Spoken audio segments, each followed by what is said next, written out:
আজকে কষ্টটা যেমন আমার আমার একার, পুরো যন্ত্রণাটাও পুরো আমার একার।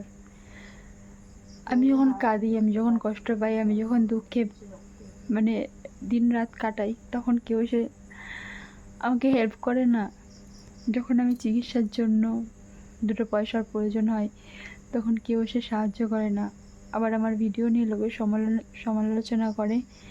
রাস্তাঘাটে বেরোলে ওই তাকাই, উল্টোপাল্টা কথা বলে অনেকে। অনেকে তো অনেক রকমের খারাপ কথাও বলে। কিন্তু সব সহ্য করেও আমি ভাবি নিজের চিকিৎসাটা আমাকে করাতে হবে। কারণ আমি যদি না খেয়ে থাকি, আমাকে কেউ খাওয়ানোর জন্য হেল্প করবে না। কেউ আমার বাড়িতে এক বস্তা চাল কিনে দিয়ে যাবে না। কেউ আমার বাড়িতে আমার ছেলের পড়ার টাকার ফিসটা দিয়ে দেবে না। কেউ আমার ছেলের আবদারটা পূরণ করবে না। কেউ আমার ছেলের মা হবে না যদি আমি পৃথিবী ছেড়েই চলে যাই। তাই আমি একটা কথাই বলবো, দেখো, যে যেমনভাবে বাঁচতে চাই, যে যেমনভাবে জীবনযাপন করতে পারে, তাকে ঠিক সেমনভাবে জীবনযাপন করতে দাও। কখনো কাউকে দেখে হিংসা করো না, কারণ হিংসা করে কখনো কেউ কখনো বড় হতে পারে না। আর আমি মনে করি হিংসা তারাই করে যাদের নিজের কোনো যোগ্যতা নেই। হিংসা তারাই করে যারা আমাদের মতো জায়গা তৈরি করতে পারবে না। হিংসা তারাই করে, সে জানে যে আমি ওর জায়গায় পৌঁছাতে পারবো না, সে তারাই হিংসা করে। তো আমি একটা কথাই বলবো, স্ট্রাগল করো, মেহনত করো, জীবনে ভগবানকে ডাকো। একদিন তুমিও পারবে সব কিছু করতে। তবে এমনটা নেই যে আমি আমার জীবনে অনেক উন্নতি করেছি, তবে আমার যদি চিকিৎসা না করাতে হতো, হয়তো আমি আমার জীবনে অনেক উন্নতি করতে পারতাম।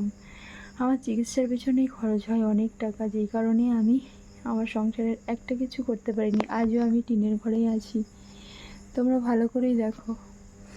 তো টিনের ঘরে থাকি বলে এই নয় যে আমার মনে অনেক অশান্তি। মনে আমার অনেক শান্তি থাকলেও আমার অসুস্থতার কারণে আমি অশান্তি ভোগ করে বেঁচে আছি।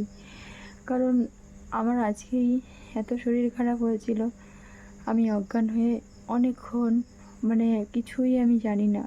যখন আমার জ্ঞান ফেরে, তখন আমি নিজেও বুঝতে পারি না যে আমি কোথায় ছিলাম বা আমার কী হয়েছিল।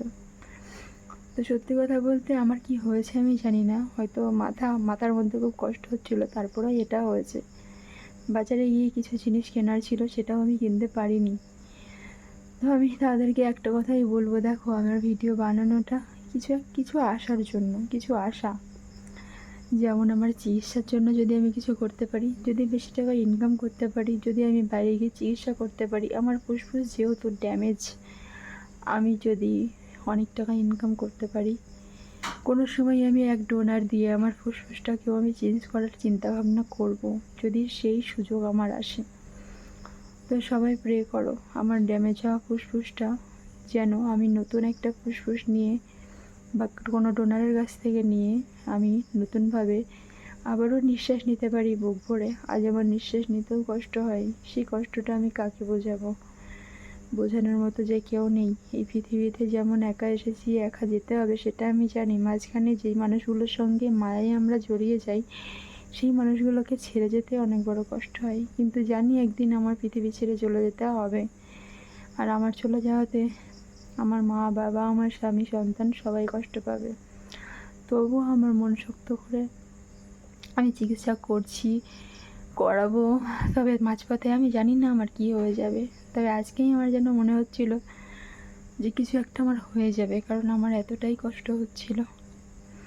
হয়তো আমার এই ভিডিওটা সবাই দেখবে না, হয়তো ভিডিওটা মানে অনেকে খারাপ ভেবে বা অনেকে ইগনোর করে চলে যাবে। তবে আমার কথাগুলো শোনো। আমার জীবনের মতো কারণ নেই এইরকম একটা অস্বাভাবিক জীবনযাপন আমি করছি, সংসার করছি ঠিকই, কিন্তু এই সংসার করাটাকে না সংসার করা বলে না। কারণ একটা মরা মানুষের সাথে কখনো সংসার করা যায় না। আর আমি হচ্ছে সেই মরা মানুষ যে হাজারো কষ্ট, দুঃখ, যন্ত্রণা, বুকে ব্যথা সব কিছু নিয়েও একজনের মা আর একজনের বউ হয়েও সংসার করছি। তবে আমি আমার কষ্টের কথা কখনো কাউকে বোঝাতে পারি না, কিন্তু একটা মানুষের ভালোবাসার জন্যই এখানে আমার পড়ে থাকা, সেটা হচ্ছে আমার স্বামী। তো আমার পৃথিবীতে সত্যিই কেউ নেই, বাবা মা থেকেও নেই। কেন জানো? কারণ বাবা মা সবসময় বিয়ের পরে পরই হয়ে যায়। বিয়ের পরে আর বাবা মা আপন থাকে না, হয়তো ভালোবাসা থাকে, মায়া থাকে, সব থাকে, কিন্তু একমাত্র কষ্টের কথা নিজের স্বামীকে ছাড়া আর কাউকে বলা যায় না। কারণ বাবা মার সংসার নিয়ে ব্যস্ত। আমার মনে অনেক কষ্ট আছে, হয়তো কাউকে বোঝাতে পারি না, বলতে পারি না। কিন্তু আমি একটা মেয়ে হয়ে একটা কথাই বলবো, এই পৃথিবীতে যদি কোনোদিনও জন্ম নিতে হয় আমাকে, তাহলে যেন আমার মনটাকে পাথর বানিয়ে পৃথিবীতে পাঠানো হয়, যেন কারোর প্রতি কখনো আমার মনে ভালোবাসা বা মায়া জন্ম নিতে না পারে। মায়া যত হবে কষ্ট তত হবে। তো আমি এইটুকুই ভিডিওটা করলাম, এমনিতেই 6 মিনিট হয়ে গেছে ভিডিওটা, আর বেশি বড় করব না। কারণ আমার মানে প্রোফাইলে ভিউয়ার সংখ্যা অনেক কম, কারণ আমার আগের আইডিটা হারিয়ে যাওয়াতে আমি অনেক শকে আছি, প্রচুর শকটি লেগেছে আমার, কারণ 3-3টা আইডি আমার হারিয়ে গেছে। তারপরেও এই আইডিটা খুলেছি কোনো একটা আশায়। আমি খুলতাম না যদি আমার চিকিৎসা করাতে না হতো। আমি সবসময় আইডি খুলি শুধুমাত্র আমি আশাই। আমি এতবার ভেঙেছি, ভাঙার পরেও উঠে দাঁড়িয়েছি, কিন্তু জানি না এবার আমার আর কি হবে। কারণ আমি আমার ফেসবুকটাকে আগের মতো মন দিয়ে চালাতে পারছি না। আমার মনে যা যন্ত্রণা আছে, এই যন্ত্রণাগুলো যদি অন্য কাউকে ভাগ করে দেওয়া যেত, আমি সত্যি দিয়ে দিতাম। কারণ এত যন্ত্রণা নিয়ে কেউ বাঁচতে পারে না। আমার পরপর 3টে আইডি হারিয়ে গেছে, ফেসবুক 2টো সাসপেন্ড করেছে আর একটা মানুষে। তারপরেও এই আইডিটা চালাচ্ছি। তোমরা হয়তো আমাকে অনেক খারাপ ভাবো, এতটাই খারাপ ভাবো যে কি বলবো, হয়তো আমি কোনো খারাপ কাজ করি। কিন্তু বিশ্বাস করো, আমি হাউসওয়াইফ, শুধু সংসারের কাজটুকু করি। আর যদি ক্যামেরার সামনে আসি, সেটা শুধুমাত্র আমি আমার চিকিৎসার কথা ভেবে। আমার চিকিৎসা করাতে হয়, বছরে 2-3 বার হসপিটালে ভর্তি হতে হয়। হয়তো তোমরা অনেকেই জানো না যে হসপিটালে ভর্তি হলে ঠিক কত টাকা খরচ হয়।